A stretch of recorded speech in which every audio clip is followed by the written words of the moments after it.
మీ బంధం ముగిసిందని తెలిపే సంకేతాలు ఇవే. అన్ని బంధాల కంటే భార్యాభర్తల మధ్య ఉన్న ప్రేమ ప్రత్యేకం. కొన్ని తప్పుల వల్ల ఈ బంధం వందేళ్లు నిలబడకపోవచ్చు. అలాంటి పరిణామాల కారణాలతో పాటు బంధం ముగిసిపోయిందని తెలిపే సంకేతాలు ఏంటో చూద్దాం.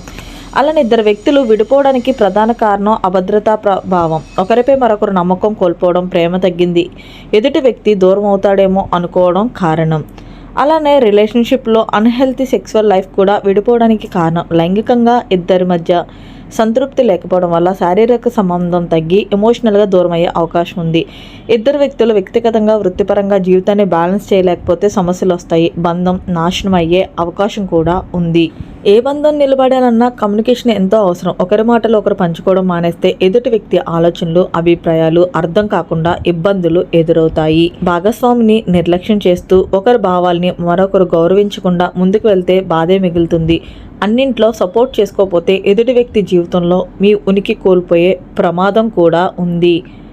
ఏ బంధమైనా నమ్మకంపైనే నిలబడుతుంది. అలా కాదని మీ భాగస్వామిని పక్కన పెట్టి మరొకరు దగ్గరయ్యే ప్రయత్నం చేస్తే వైవాహిక జీవితం నాశనం అవుతుందని గుర్తుపెట్టుకోండి.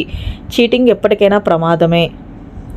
మీకు ప్రేమ మీద నమ్మకం లేకపోతే బంధంలోకి అడుగు పెట్టకండి. అయినా వైవాహిక జీవితాన్ని ప్రారంభించిన తర్వాత భాగస్వామిపై ప్రేమ చూపాల్సిందే, లేకపోతే బంధం బలహీనపడుతుంది. Thanks for watching.